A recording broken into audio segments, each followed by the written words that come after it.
Sejarah Prabu Siliwangi, raja yang disegani, dikeramatkan, dan dikenang abadi. Bayangkan, seorang raja besar dari tanah Sunda yang begitu disegani bukan hanya oleh rakyatnya, tapi juga oleh lawan-lawannya. Namanya harum, kewibawaannya memancar, bahkan setelah berabad-abad wafat, sosoknya masih dianggap keramat. Dialah Prabu Siliwangi, raja legendaris Pajajaran, yang kisahnya terus hidup dalam sejarah dan legenda.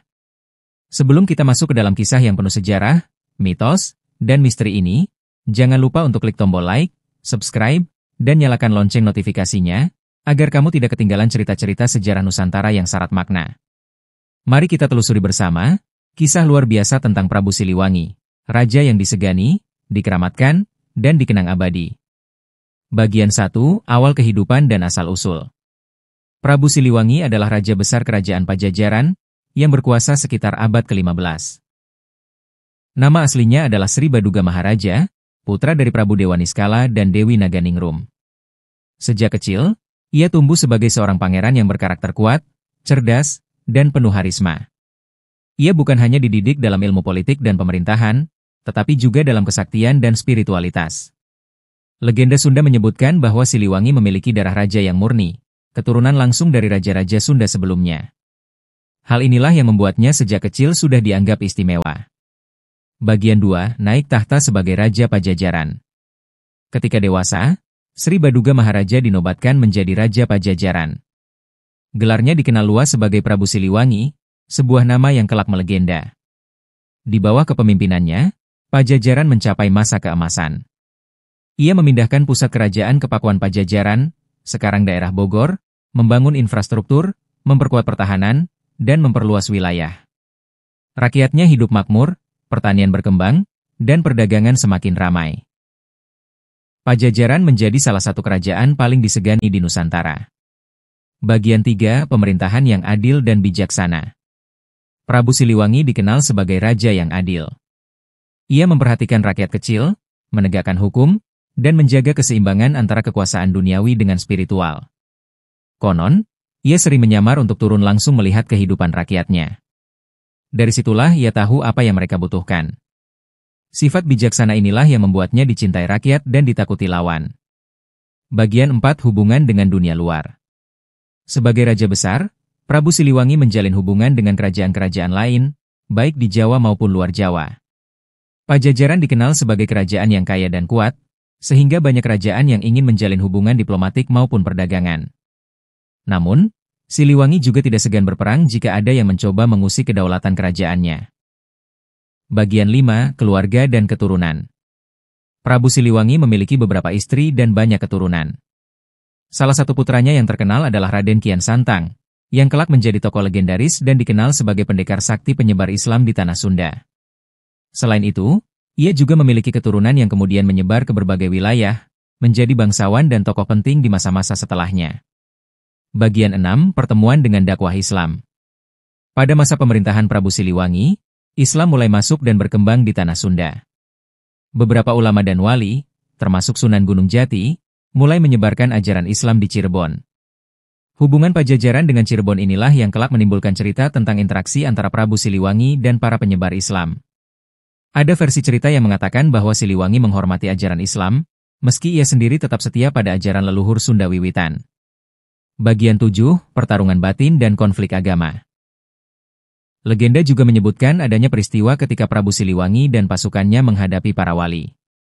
Konon, dalam peristiwa itu, banyak pengikutnya yang akhirnya masuk Islam, sementara Siliwangi tetap teguh pada keyakinannya.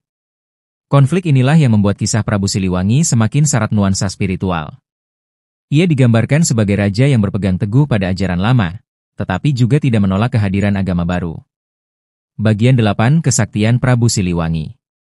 Sebagai raja besar, Prabu Siliwangi juga dikenal memiliki kesaktian luar biasa. Banyak cerita yang menyebutkan bahwa ia bisa mengendalikan alam, memiliki ilmu kebal, dan bisa berubah wujud. Konon, ia memiliki ilmu yang disebut Ajian Siliwangi, sebuah kesaktian yang membuatnya tak terkalahkan di medan perang.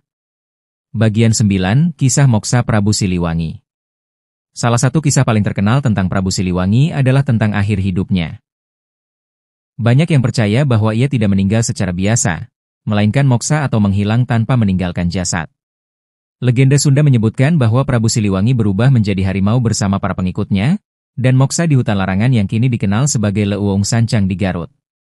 Kisah inilah yang membuat Prabu Siliwangi sering dikaitkan dengan harimau, terutama harimau putih yang dianggap sebagai jelmaan dirinya. Bagian 10, Misteri Jejak Prabu Siliwangi. Hingga kini, banyak tempat di Jawa Barat yang dikaitkan dengan jejak Prabu Siliwangi. Ada yang percaya bahwa di beberapa gua, gunung, atau hutan keramat, Prabu Siliwangi masih hadir dalam alam gaib. Bahkan ada masyarakat yang meyakini bahwa roh Prabu Siliwangi masih menjaga tanah Sunda hingga sekarang. Bagian 11, Warisan Budaya dan Sejarah. Prabu Siliwangi bukan hanya tokoh sejarah, tetapi juga sosok yang sangat kuat dalam budaya Sunda. Namanya abadi dalam naskah-naskah kuno, cerita rakyat, hingga seni tradisional seperti pantun, wayang, dan kidung. Banyak tokoh Sunda yang masih menganggap Prabu Siliwangi sebagai simbol kejayaan, kebijaksanaan, dan kekuatan spiritual. Ia menjadi ikon dalam perjuangan identitas Sunda, dan bahkan dianggap sebagai leluhur yang terus menjaga keturunannya. Bagian 12, Prabu Siliwangi dalam ingatan kolektif. Setiap generasi Sunda memiliki cara masing-masing untuk mengenang Prabu Siliwangi. Ada yang mengunjungi situs-situs keramat, ada yang menuturkan kembali kisahnya, dan ada pula yang menjadikannya simbol perlawanan dan kebanggaan.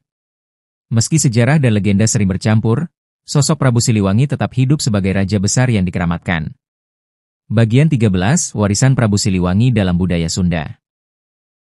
Hingga kini, nama Prabu Siliwangi tidak hanya hidup dalam naskah-naskah kuno, tetapi juga dalam denyut kehidupan masyarakat Sunda.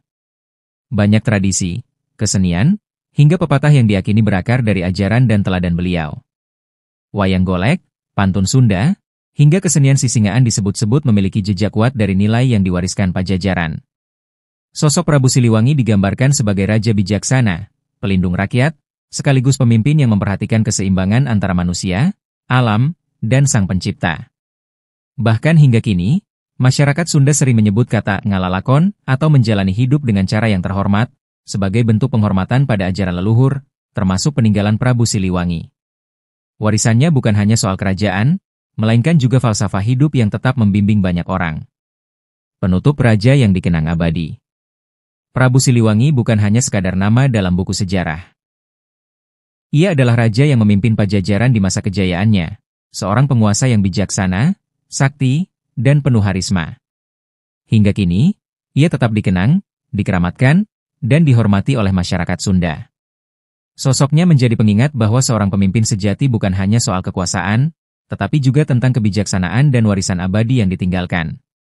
Demikianlah kisah sejarah Prabu Siliwangi, raja yang disegani, dikeramatkan, dan dikenang abadi. Jangan lupa untuk subscribe channel ini, like videonya, dan bagikan ke teman-temanmu, agar semakin banyak yang tahu tentang sejarah dan legenda Nusantara yang penuh makna.